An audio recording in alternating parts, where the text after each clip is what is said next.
ആണോ അല്ലെങ്കിൽ അനുഭവിക്കാനാണോ എന്ന് നിങ്ങൾക്ക് തോന്നുന്നു? ജഡ്ജ്മെന്റ് പാസ് ചെയ്യാനാണ്. ഓക്കെ, എനിക്ക് മനസ്സിലായി ചോദിച്ചത് എന്താണ്. ഓക്കെ, അത് ചിലര് സിനിമ കണ്ടു കഴിഞ്ഞു കഴിഞ്ഞാൽ ആ സിനിമേനെ ഭയങ്കരമായിട്ട് കീറി മുറിച്ച് അനലൈസ് ചെയ്ത് അതിനെ കാണുന്നവരുണ്ട്. പക്ഷെ majority of the audience they want to feel it. അവർ വന്നു എൻജോയ് ചെയ്തു. അതിൻ്റെ ലോജിക്ക് ഉണ്ടോ അതുണ്ടോ, ഭയങ്കര ബേസിക് ലോജിക്ക് വേണം. ഭയങ്കര സ്റ്റുപ്പിഡിറ്റി കാണിച്ചു കഴിഞ്ഞാൽ ആർക്കും ഇതില്ല. ബേസിക് ലോജിക്കൊക്കെ ഉള്ള അവർ വന്നു കണ്ടു എൻജോയ് ചെയ്തു. അവർക്ക് അതിൻ്റെ ഫീൽ കിട്ടിയോ, ആ ഫീൽ അവർക്ക് കിട്ടണം. കിട്ടിയില്ലെങ്കിൽ അവർക്ക് ഇതാവും. ശരിക്കും വലതുവശത്തെ കള്ളൻ എന്ന് പറയുന്ന സിനിമ ഫീൽ ബേസ്ഡ് ആണ്. അതാ ഞാൻ പറഞ്ഞത്. ഇതിനകത്ത് ചില കാര്യങ്ങളൊക്കെ നമ്മൾ ചില ലോജിക്കൊക്കെ വിട്ട് ചെയ്തിട്ടുണ്ട്. കാരണം ആ ഫീലും ആ ഇമോഷനും അതിനാണ് ഞങ്ങൾ കൂടുതൽ ഇമ്പോർട്ടൻസ് കൊടുത്തിരിക്കുന്നത്. അപ്പോൾ ആ ഇമോഷനാണ് ഇപ്പം ഞങ്ങൾക്ക് കിട്ടുന്ന മെസ്സേജിനകത്ത്. ഇപ്പം ഞാൻ ഇതിനു മുമ്പ് ചെയ്ത സിനിമയ്ക്കൊന്നും എനിക്ക് ഇതുപോലെ മെസ്സേജ് വന്നിട്ടില്ല. കാരണം അഭിപ്രായ വ്യത്യാസങ്ങളുണ്ട്. പക്ഷേ ഈ സിനിമയ്ക്ക് അങ്ങനെയല്ല. കുറേ ഭയങ്കര ഇതായിട്ട് ഇമോഷണലായിട്ട് കണക്ട് ചെയ്ത് ഹെവിനെസ് ഉണ്ട്. ഭയങ്കരമായിട്ടും ഇത് നിൽക്കുന്നു. അതിനകത്ത് ഒരാൾ പറയാണ് എനിക്ക് ആ ക്യാരക്ടറിന്റെ ഇതാണ് സങ്കടം, വേറൊരാൾ പറയുമ്പോൾ എനിക്ക് മറ്റേ ക്യാരക്ടറിനോടാണ് കൂടുതൽ ഇത് തോന്നിയത്. അപ്പൊ ആൾക്കാർ പല തട്ടിലായിട്ടൊക്കെ നിന്ന് അങ്ങനെയുള്ള രീതിയിൽ ഇത് തരുന്നു. അപ്പൊ അത് അവർക്ക് ആ ഫീൽ കിട്ടി എന്നുള്ളതാണ്. ബേസിക്കലി ഞാൻ ഒരു ഓഡിയൻ എന്നുള്ള നിലയിൽ ഞാനിപ്പോഴും സിനിമ കാണാൻ ബേസിക് ഓഡിയൻ. ഒരു ഹ്യൂമർ ആണെങ്കിലും സസ്പെൻസിനെ എല്ലാം കാണും. എന്നെ അത് എൻജോയ് ചെയ്യിച്ചു. Okay fine, that's it. അതിനകത്ത് ലോജിക്കുണ്ടോ അതൊന്നും എൻ്റെ പ്രശ്നമല്ല. പക്ഷെ ഇന്നത്തെ ഓഡിയൻസ് എങ്ങനെയാണെന്ന് വെച്ചാൽ രണ്ട് ടൈപ്പിലുള്ള ഓഡിയൻസ് ഉണ്ട്. ഭയങ്കരമായിട്ട് അനലൈസ് ചെയ്ത് അങ്ങനെ ചെയ്യുന്നവരുണ്ട്, അല്ലാത്തവരുണ്ട്. അത് ഓരോരുത്തരുടെ കാഴ്ചപ്പാട്. ഈ ചോദിച്ച ചോദ്യത്തിൽ എനിക്ക് തോന്നിയ ഒരു പോയിന്റ്, സിനിമ ഒരു എന്റർടൈൻമെന്റ് മീഡിയമാണ്. ഈ റിവ്യൂസും അങ്ങനെ ജഡ്ജ്മെന്റലായിട്ടുള്ള ഒരു ആറ്റിറ്റ്യൂഡ് അതൊരു സെപ്പറേറ്റ് കൈൻഡ് ഓഫ് എന്റർടൈൻമെന്റ് തന്നെയാണ്. അത് ആക്ച്വലി സിനിമയായിട്ടൊരു ബന്ധമില്ല. വെറുതെ ചർച്ചകൾക്ക് വേണ്ടി ഇരിക്കുന്നവരില്ലേ, ഡിസ്കഷൻസ്, പാനൽ ഡിസ്കഷൻസ് അല്ലെങ്കിൽ ഇഷ്ടമാണ്. അപ്പൊ അവരാ ചർച്ചകൾ കാണാനായിട്ട് റിവ്യൂസ് കാണാൻ ഇഷ്ടപ്പെടുന്നവരുണ്ട്. അവരൊരു പക്ഷെ മൂവി ബഫ്സ് ആവണമെന്ന് പോലുമില്ല. അവർക്ക് ചിലപ്പോൾ ഈ എന്താ പറയുക, സിനിമകളെ റിവ്യൂ ചെയ്യുന്ന ആ ഒരു പാറ്റേൺ കാണാനാണ് അവർക്ക് ഇഷ്ടം. അവരൊരു പക്ഷെ ഒരുപാട് സിനിമകൾ കാണുന്ന ആൾക്കാരായിരിക്കില്ല. അപ്പൊ നമ്മൾ അത് ക്ലിയർ ആയിട്ട് നമ്മൾ ഏത് കൂട്ടത്തിലാണ് പെടുന്നതെന്ന് നമുക്കൊരു ക്ലാരിറ്റി വേണം. ഞാൻ സിനിമ ഇഷ്ടപ്പെടുന്ന ഒരാളാണെങ്കിൽ എൻ്റെ രസത്തിന് ഞാൻ പോയി സിനിമ എക്സ്പെരിമെന്റ് ചെയ്യണം, ഒരു അഡ്വഞ്ചറായിട്ട് കാണണം. എല്ലാവരും അവിടെ പോകുന്നത് സേഫാണ്, ഇത് 100% നിങ്ങൾക്ക് തൃപ്തി തരും എന്ന് പറഞ്ഞിട്ട് മാത്രം പോയി സിനിമ കാണേണ്ട കാര്യമില്ല. Each cinema is an adventure. നിങ്ങളുടെ ലൈഫിലൊരു 2.5-3 hours ഒരു അഡ്വഞ്ചറിലേക്ക് പോവുകയാണ്. ഒരു സ്റ്റോറി ടെല്ലിങ്ങിലൂടെ നിങ്ങൾ വേറൊരു ലോകത്തിലേക്ക്, ആ കഥ ക്രിയേറ്റ് ചെയ്തവരുടെ ലോകത്തിലോട്ട് നമ്മൾ സഞ്ചരിക്കാൻ പോവാണ്. അതിന് നമ്മൾ എടുക്കുന്ന റിസ്ക് ആക്ച്വലി നോക്കിയാൽ വളരെ ചെറുതല്ലേ. ഒരു ടിക്കറ്റ് വാങ്ങിക്കുന്നതിൻ്റെ റിസ്ക് അല്ലേ ഉള്ളൂ. അപ്പോൾ ഐ തിങ്ക് സിനിമയോടുള്ള ആ ഒരു അഡ്വഞ്ചറസ് സ്പിരിറ്റ് നമുക്ക് ഭയങ്കരമായിട്ട് കുറഞ്ഞിട്ടുണ്ട്. എല്ലാവരും റിവ്യൂസ് പറഞ്ഞ് എല്ലാവരും നല്ലത് പറഞ്ഞതിന് ശേഷം ഞാൻ പോയി കാണാം. പിന്നെ എന്താ അതിലുള്ള thrill? Just go experiment with movies, have fun with it എന്നാണ് എനിക്ക് തോന്നുന്നത്. We are taking it too seriously. Ajith sir ഇവിടെ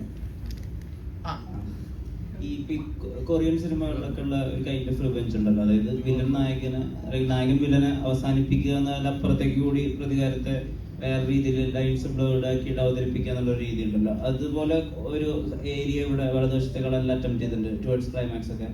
ഒന്നാമത് അങ്ങനത്തെ കൊറിയൻ സിനിമ ഞാൻ കണ്ടിട്ടില്ല. പണ്ട് തൊട്ടേ എന്നെ കൊറിയൻ സിനിമയായിട്ട് കണക്ട് ചെയ്യുന്നുണ്ടെന്ന് എനിക്കറിയാം. പക്ഷെ ഞാൻ കാണുന്നത് ഇംഗ്ലീഷ് സിനിമകളാണ്. എനിക്ക് സബ് ടൈറ്റിൽ നോക്കി സിനിമ കാണാൻ ഞാൻ എൻജോയ് ചെയ്യില്ല. അതുകൊണ്ട് തന്നെ അന്യഭാഷ, ഇംഗ്ലീഷും ഹിന്ദിയും ഒഴിച്ച് തമിഴും ഒക്കെ വെച്ച് വേറെ പടങ്ങൾ എനിക്ക് കാണാൻ പറ്റത്തില്ല. കാരണം എനിക്ക് സബ് ടൈറ്റിൽ പറ്റത്തില്ല. ഇപ്പം പിന്നെ ഇതിനെ ഡബ് ചെയ്ത് വരുന്നതുകൊണ്ട് അത് സമയം, പക്ഷെ അത് ഭയങ്കര ബോറാണ്, മനസ്സിലാവും. ഇതിപ്പോ വേറെ ആരോ പറഞ്ഞു ഇങ്ങനത്തെ ഇതുണ്ടെന്ന്. പക്ഷെ അത് കൊറിയയിലുണ്ടായിരിക്കും, നമ്മുടെ മലയാളത്തിൽ നമ്മൾ അങ്ങനെ അധികം വന്നിട്ടില്ലല്ലോ. അതുകൊണ്ട് തന്നെ ഇത് കണ്ടപ്പോൾ ഭയങ്കര പുതുമയായിരുന്നു, മനസ്സിലായി. അപ്പൊ ഞാൻ ഭയങ്കര എക്സൈറ്റഡ് ആയിരുന്നു. എനിക്ക് അതിൻ്റെ ഒരു ക്ലൈമാക്സ്, അതിൻ്റെ ഒരു ഇമോഷൻ. പിന്നെ എനിക്ക് ഈ സിനിമയിൽ എല്ലാം കഴിഞ്ഞിട്ട് ഞങ്ങൾക്കൊക്കെ ഉണ്ടായിരുന്ന ഒരു പേടി ഉണ്ടായിരുന്നത് ആ ക്ലൈമാക്സിൽ ക്യാരക്ടർ തിരിച്ച് നടക്കുന്ന ആ ഒരു ഇത് തന്നെയായിരുന്നു. അത് ഞാൻ പറയാം, റിസ്ക് എടുക്കാം, അങ്ങനെയെങ്കിൽ അങ്ങനെ. അതിനുവേണ്ടി ഒത്തിരി പേരോട് ഡിസ്കസ് ചെയ്തു സിനിമ കാണിച്ചിട്ടൊക്കെ. അപ്പൊ അവരെല്ലാം പറഞ്ഞില്ല അങ്ങനെയില്ല, അത് ജസ്റ്റിഫൈഡ് ആണല്ലോ എന്ന്.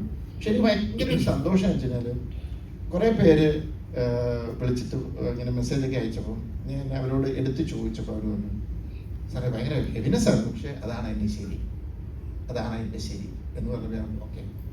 അപ്പം നമ്മുടെ ആ ഒരു ജഡ്ജ്മെന്റ് തെറ്റിയിട്ടില്ല എന്ന് മനസ്സിലായി. അത് അതിനകത്ത് ചിലരിങ്ങനെ പറഞ്ഞവരുണ്ട്, എന്നാലും അത് വേണമായിരുന്നോ എന്ന് ചോദിച്ചിട്ടുണ്ട്. അവർക്ക് എവിടെ ഒരു ഒരു ഒരു ഡലമയാണ്, അത് വേണം. അപ്പം അതൊക്കെ ഈ സിനിമ കൊടുക്കുന്ന ഒരു എക്സ്പീരിയൻസ് ആണ്. ഇപ്പം ഞാൻ പറഞ്ഞാൽ ഈ സിനിമ കാണുമ്പോൾ കുറച്ച് പേർക്ക് വെറൈറ്റീസ് ഉള്ളതാണ്. ഞാൻ പറഞ്ഞ അതിനെ കറക്റ്റായിട്ട് ഫോളോ ചെയ്യാൻ പറ്റുന്നവർക്ക് അതിൻ്റെ എക്സ്പീരിയൻസ് കിട്ടുന്നത് ഭയങ്കര ഒരു പല തരത്തിലുള്ള ഇമോഷണൽ എക്സ്പീരിയൻസസ് ഉണ്ട്. എനിക്ക് ഒത്തിരി പറയാൻ പറ്റാത്ത എന്തിനാണ് പറയപ്പോഴും ഓടിക്കൊണ്ടിരിക്കുകയല്ലേ. ഈ ഇമോഷണലി ആ ട്രാക്കിനെ ഫോളോ ചെയ്തവർക്ക് അത് വലിയൊരു മൊമെന്റ് ആണ് സിനിമയില്. ഇമോഷണലി അല്ലാതെ ഇതൊരു ക്രൈം ത്രില്ലർ പോലെ മാത്രം ഫോളോ ചെയ്തവർക്ക് അത് ചിലപ്പോൾ കിട്ടണമെന്നില്ല. ആ ഇമോഷണൽ ഗ്രാഫിലൂടെ സഞ്ചരിച്ചവർക്ക് അത് ഭയങ്കര ഒരു മൊമെന്റ് ആണ്. ഞാനിത് പറയാൻ കാരണം, ഞാൻ സിനിമ കണ്ടത് എൻ്റെ ഹസ്ബൻഡിൻ്റെ കൂടെയാണ്. ട്രിവാൻഡ്രത്ത് ഞങ്ങൾ തിയേറ്ററിൽ പോയി കണ്ടു. അപ്പോൾ അദ്ദേഹത്തിന് ഒട്ടും കഥ അറിയില്ല, അറിയാൻ വേണ്ട എന്ന് പറയുന്ന വളരെയധികം സിനിമയെ സ്നേഹിക്കുന്ന ഒരാളാണ്. ആള് സിനിമ മുഴുവൻ കണ്ടു കഴിഞ്ഞിട്ട് ആ ക്ലൈമാക്സ് പോർഷനിൽ ശരിക്കും ചോക്ടപ്പായി എന്ന് പറഞ്ഞു.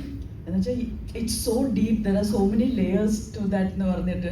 അപ്പോൾ എനിക്ക് മനസ്സിലായി, കഥ അറിയാത്ത ഒരാളുടെ ഫീഡ്ബാക്ക് എനിക്ക് വളരെ സത്യസന്ധമായിട്ട് കിട്ടിയപ്പോൾ ഞാനും വിചാരിച്ചു ഓക്കെ അങ്ങനെ ഫോളോ ചെയ്യുന്നുണ്ട്, ഇമോഷണലി ആ ട്രാക്കിനെ ഫോളോ ചെയ്ത്. എനിക്ക് തോന്നുന്നു ബിജു ചേട്ടൻ ചെയ്ത ഒരു വളരെ ബ്യൂട്ടിഫുൾ പെർഫോമൻസ് ആണ്. അത് പ്രത്യേകിച്ച് എൻ്റെ ഹസ്ബൻഡ് അറിയിക്കാനും പറഞ്ഞു. Because he enjoyed it so much. സട്ടിലായിട്ട് അത് പെർഫോം ചെയ്യാൻ എളുപ്പമുള്ള ഒരു പെർഫോമൻസ് അല്ല അത്. ആസ് ആൻ ആക്ടർ എനിക്കത് പറയണം തോന്നി. പിന്നെ ഇതിനകത്ത് ഈ വേർഡ് നമ്പേഴ്സ് വെച്ചിട്ടൊരു വേർഡ് പ്ലേ ഉണ്ടല്ലോ, അത് സാധാരണ ഈ ബിയോകൃഷ്ണ സിനിമകളിലൊക്കെയാണ് അധികവും കാണാറ്. അദ്ദേഹമാണ് ഈ വീരസ്പ അല്ലെങ്കിൽ എൻസൈക്ലോപീഡിയ ഒക്കെ വെച്ചിട്ട് വർക്ക് ചെയ്യുക. അതുപോലത്തെ ഒരു ഏരിയ ഉണ്ടല്ലോ ഇതിനകത്ത്. സോ അത് ഓഡിയൻസിനെ എങ്ങനെ കണക്ട് ആവും, അത് കുറച്ചധികം ചിന്തിക്കേണ്ട ഒരു ഓഡിയൻസിന് ആ ഏരിയയിൽ എന്തെങ്കിലും ഡൗട്ട്ഫുൾ ആയിട്ട് ഒരു ഏരിയ ആണ്.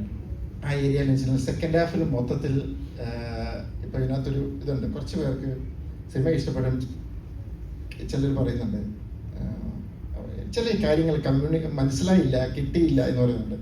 ഇതിന്റെ സെക്കൻഡ് ഹാഫിനകത്ത് ഇപ്പൊ സിനിമ കണ്ടവർക്കറിയാം, ഞങ്ങളത് ഷൂട്ട് ചെയ്യുന്നപ്പോൾ ഞാനും സതീഷോടെ ഡിസ്കസ് ചെയ്ത് ഷൂട്ട് ചെയ്തത് എന്ന് വെച്ച് കഴിഞ്ഞാൽ വൺസ് ഈ പ്രശ്നം അങ്ങ് തുടങ്ങിക്കഴിഞ്ഞാൽ പിന്നെ കുറച്ച് സമയത്തെ കഥയാണ്. അവിടെ ഞങ്ങളുടെ ഷോട്ടുകളെല്ലാം മൂവ്മെന്റിലാണ്. അത് ഞങ്ങൾ ട്രോളി ഷോട്ട്സും വേണ്ടാന്ന് വെച്ചു, ഫുൾ സ്റ്റഡി ക്യാം വെച്ചിട്ടുള്ള എല്ലാം ഇതിലാണ്. കാരണം ഒരു കെയോസ് സിറ്റുവേഷനാണ്. അപ്പം അവിടെ ഒരു സ്പീഡ് ഫീൽ ചെയ്യണം, ആ ഒരു ഇത്. അപ്പം ഇപ്പം എനിക്ക് രണ്ട് തരത്തിലുള്ളത് കിട്ടുന്നുണ്ട്. അപ്പം ആൾക്കാർ ഇത് വിളിച്ച് ചോദിക്കുന്നുണ്ട്, കാരണം അവർക്ക് സിനിമ ഇഷ്ടപ്പെട്ടു, പക്ഷെ ചില ഡൗട്ട്സ് ഉണ്ട്. ചിലർക്കിത് മനസ്സിലാകാതെ, കാരണം ഇത് സെക്കൻഡ് ഹാഫ് വളരെ സ്പീഡിലാണ് പോകുന്നത്. അപ്പം ഇത് വളരെ ഇതായിട്ട് വാച്ച് ചെയ്ത് നിൽക്കുന്നവർക്ക് അത് കണക്ട് ചെയ്ത് പോകണം. ഇതിൻ്റെ ഇടയ്ക്ക് ഒന്ന് ഫോണിലേക്ക് പോയി ഡിസ്ട്രാക്റ്റഡ് ആയപ്പോൾ കണക്ഷൻ പോകും. അങ്ങനെ കണക്ഷൻ പോകുന്നവർക്ക് പിന്നെ പറയുന്നത് കിട്ടിയില്ല. ടോട്ടാലിറ്റിയിലാക്ക സിനിമ കൊള്ളാം, പക്ഷെ അത് കിട്ടിയില്ല, അവിടെ ലാഗ് ഫീൽ ചെയ്തു. കാരണം മനസ്സിലാകുന്നില്ല, ഫോളോ ചെയ്യാൻ പറ്റുന്നില്ല. ഫോളോ ചെയ്തവർക്ക് ഭയങ്കരമായിട്ട് അവർ എക്സൈറ്റഡ് ആയിട്ട് പറയുന്നുണ്ട് ഭയങ്കര ഇതായിട്ട് വന്നു എന്നുള്ളത്. ഇത് ഡിനു തരുന്ന സ്ക്രിപ്റ്റിൽ അതേപോലെ ഇതുണ്ട്, പക്ഷെ ഇതിൻ്റെ ഒരു ഫൈനൽ ഇതിൻ്റെ ഒരു ബിജുവിൻ്റെ ഫ്രണ്ടിൽ ഒരു പ്രസന്റേഷൻ ഉണ്ട്. അത് ഞാനൊരു മീഡിയം ആക്കിയതാണ്, ഓഡിയൻസിനോടത്തേക്ക് കമ്മ്യൂണിക്കേറ്റ് ചെയ്യണം. There is no other medium. പുള്ളിയുടെ മനസ്സിലുള്ള ഒരു കാൽക്കുലേഷൻ ആണത്. അതൊരു സിനിമാറ്റിക് ഇതിനു വേണ്ടി ഒരു മീഡിയമായിട്ട് നമ്മളതിനെ കാണിച്ചെന്ന്. അതല്ലാതെ അങ്ങനെ ഉണ്ണിയേട്ടൻ്റെ പടങ്ങളോ കഴിഞ്ഞുണ്ടോ ഇല്ലയോ അതൊന്നുമല്ല. ഇത് ഡിനു കൊണ്ടുവന്ന സ്ക്രിപ്റ്റിനകത്ത് ഇതുണ്ട്. എനിക്ക് ആ സ്ക്രിപ്റ്റിനകത്ത് അധികമൊന്നും മാറ്റങ്ങളൊന്നും വന്നിട്ടില്ല. പിന്നെ ഈ സെക്കൻഡ് ഹാഫ് ഞങ്ങൾ ഒരു പ്രത്യേക രീതിയിലാണ് അതിൻ്റെ ഒരു പ്ലാൻ. അതുകൊണ്ട് ഇച്ചിരി സ്പീഡിലാണത്, പക്ഷെ ആ സ്പീഡ് നമുക്ക് കുറയ്ക്കാൻ പറ്റത്തില്ല. ആ കെയോസ് ഫീൽ ചെയ്യണം. അതുകൊണ്ടാണ് ആ ടെൻഷനും ഇതും വരുന്നത്. അതുകൊണ്ട് ഇനി സിനിമ കാണാത്തവർ കാണുന്നുണ്ടെങ്കിൽ ആ സെക്കൻഡ് ഹാഫ് ഒക്കെ കുറച്ചൊന്ന് ഡിസ്ട്രാക്റ്റഡ് ആകാതെ ഒന്ന് ഫോളോ ചെയ്താൽ കുറച്ചുകൂടെ നിങ്ങൾക്ക് ആ എൻജോയ്മെന്റ് കിട്ടും.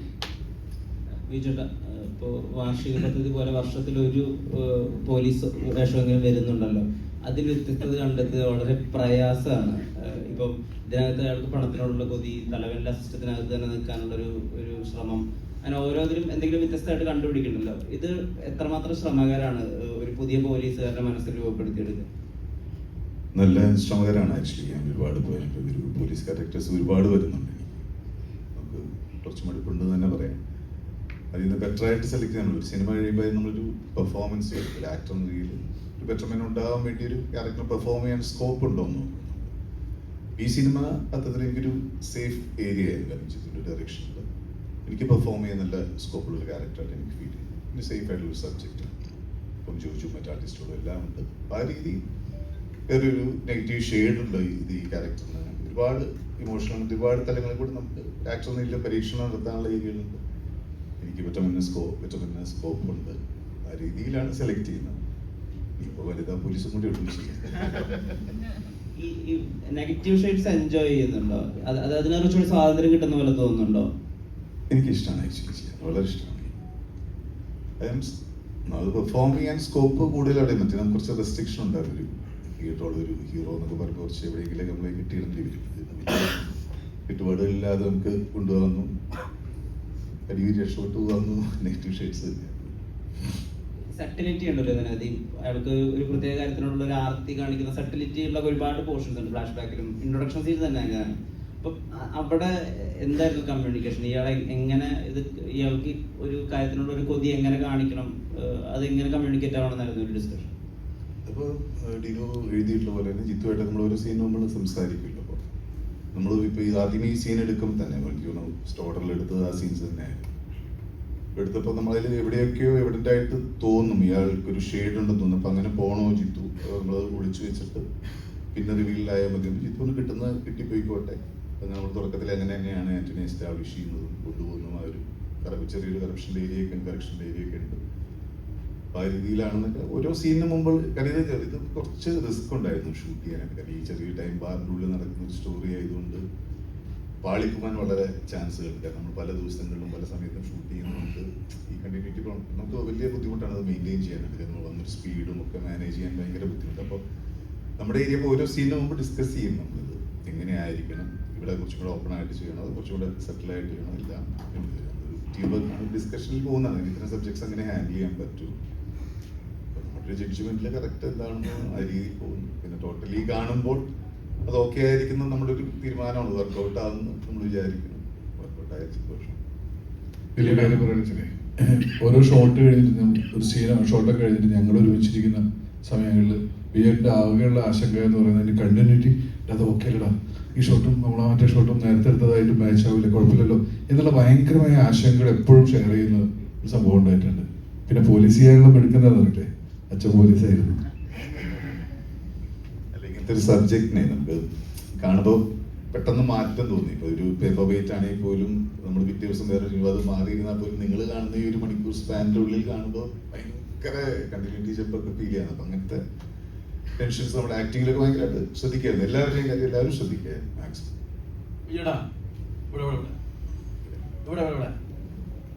സാധാരണ സിനിമ നടന്മാർ ഇതിൽ ഫാൻസിന്റെ ഇത് കാണിക്കും. വിജാന്റെ ഒപ്പം കാണിക്കുന്നത് വിജയമാൻ ആൻഡ് ലവേഴ്സ്, ഹേറ്റേഴ്സില്ലാത്ത നടന്നാണ് ശരിക്കും വിശേഷിപ്പിക്കുന്നത്. പണ്ടൊരു സമയത്ത് പിടിച്ചതൊക്കെ കോമഡി പടങ്ങളാണ് മീറ്റർ. പിന്നെ ട്രാക്ക് പതുക്കെ മാറ്റി. അതെന്തുകൊണ്ട് ബോധപൂർവ്വമുള്ള ശ്രമമാണ്. ഇപ്പൊ എത്തിയേക്കുന്നത് ഒരു മാസ്റ്റർ ഡയറക്ടർ ഇതിലാണ്. എങ്ങനെയുണ്ടായിരുന്ന എക്സ്പീരിയൻസ് ജിത്തു സാറിന്റെ ഒപ്പം ഉള്ളത്? പിന്നെ ഈ ട്രാക്ക് പിടിച്ചേക്കുന്നത് ബോധപൂർവ്വമാണോ? ഒന്നും മനഃപൂർവ്വം ചെയ്യുന്നില്ല നമ്മൾ.